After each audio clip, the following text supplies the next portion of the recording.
In Western India, there is a land of smiling people, of hard toil in the fields, of strange and lovely festivals. First, at dawn, we see the farmer's wife grinding corn on a wheel of the most ancient design, while her son leads out the cattle to the fields past the great banyan tree. By now, the wife has left her milling, turns to her next task, cleaning out the cowshed. This is the daily round, the same time for each new task each day.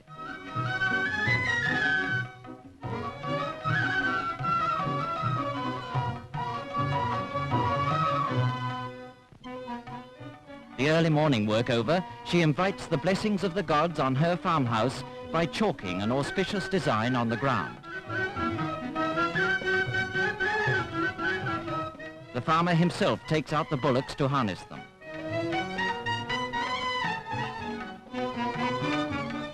It is the season before the rainy season, the time of ploughing and sowing. Past another banyan tree, past the temple dedicated to Ganpati, past the women taking their water pots to and from the river. From the way these women wear their saris, from the style of the temple, from the banyan tree, we know we are in Maharashtra, the home of the farming and warrior race of Marathas. The wife is back cooking the morning meal. Part of the art of making it well is this patting it from hand to hand before throwing it on the warm pan.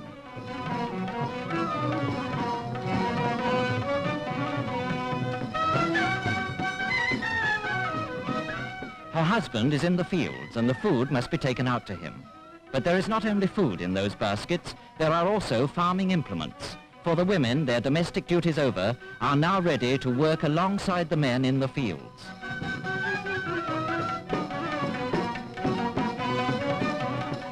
It is the dry season and the farmer is working at the well.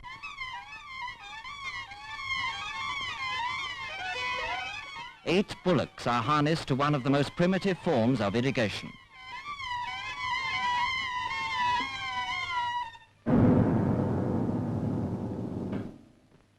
And now, when the sun is almost overhead, a meal to restore the farmer and to prepare the wife for her change from housewife to farmhand.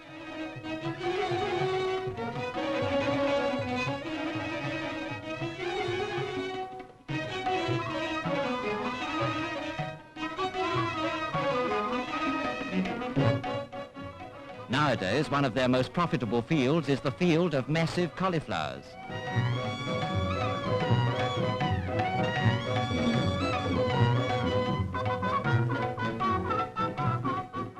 It is the job of the women to collect them.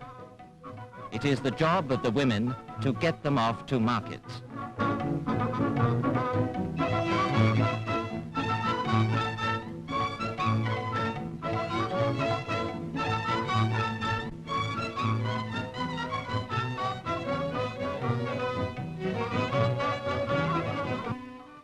The season of ploughing. The draft animals in this part of the world are always bullocks. Their slow gait and the hard soil make the work heavy.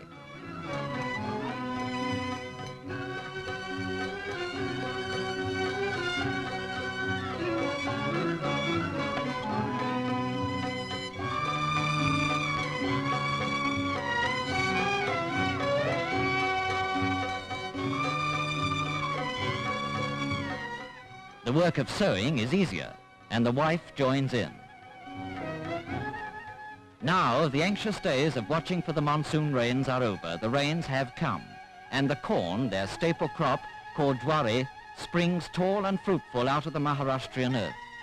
This is the corn the farmer's wife was grinding in the morning. Here, it's a far commoner food than rice.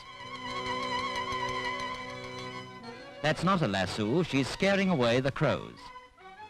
It is late September, harvest time, and the rains have definitely stopped. The entire family climbs onto the bullock cart to go out to the fields for the reaping. The anxious times of watching for rain, for pests, for any one of 1,000 mishaps is happily past now, and henceforth it is a season of hard work and celebrations. First, the work of reaping. Mostly it is done by the women. The threshing is done by the women and the men. The farmer drives his bullocks round and round, plodding over the corn. Another man crouches close behind him, pushing the corn back under the bullock's hooves.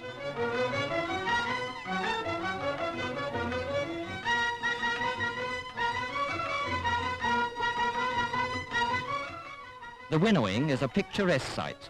All over Maharashtra you can see the peasants at this season of the year perched precariously on narrow trestles holding trays of corn in the wind. The harvest is in, so now to the corn ceremony of Thanksgiving. The farmer throws red kumkum, which brings good luck on the pile of corn. Then a coconut, the food of the gods, is broken and the pieces cast on the corn. And now the dedication. The women's foreheads are marked with the red kumkum.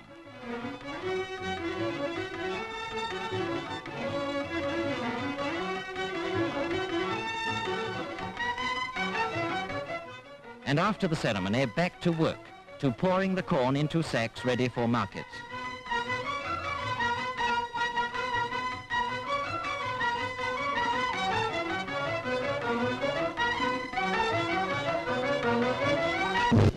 It is November, an auspicious month for marriages. The bridegroom, flower-covered, rides to the ceremony on a white mare, and the guests dance with sticks in front of him.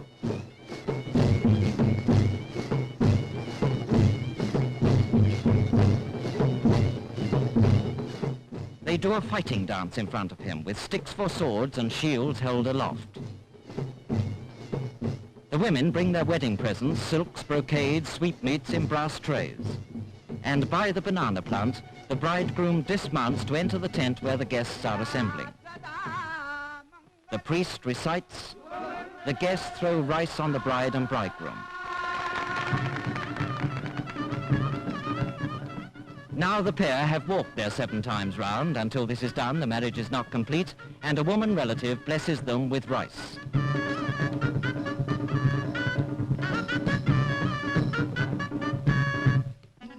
There is a special caste of professional dancers who do the after-marriage dance.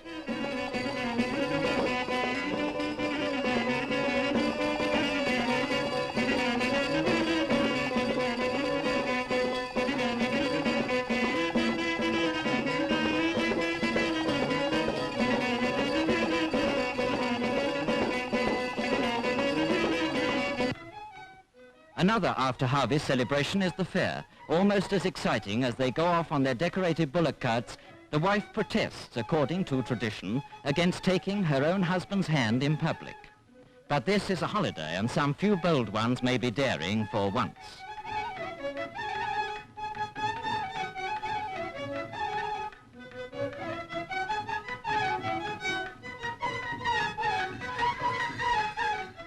Hundreds of years ago, these families would have looked the same, galloping their bullocks along the country road.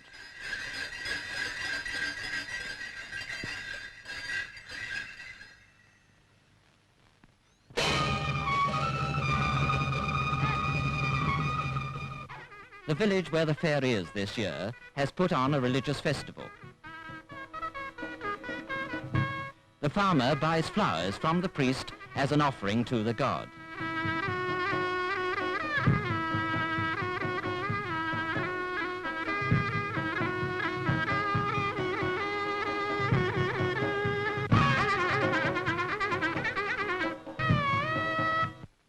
The center of the fair is the cattle market, where some of the hardest bargaining goes on in the entire world.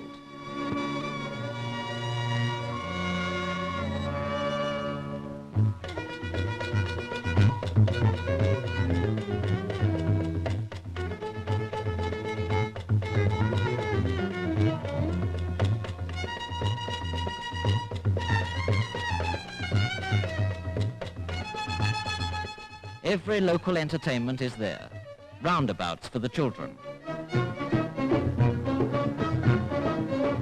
A physical display by the local regiment of Maratha soldiers. For these people never forget they are first and foremost a martial people. There is always a wrestling match, and every member of the crowd knows every trick.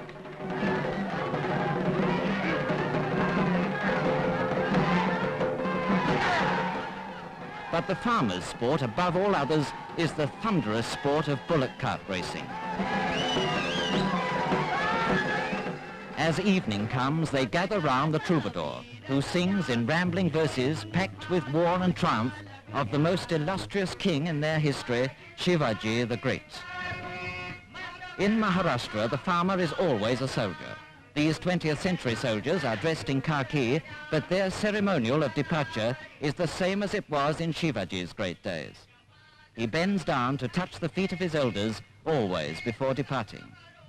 The spirit of the great Shivaji is still in these men, and this is as typical a scene in this fascinating country as the scenes in the fields, at the well, or at the wedding ceremony.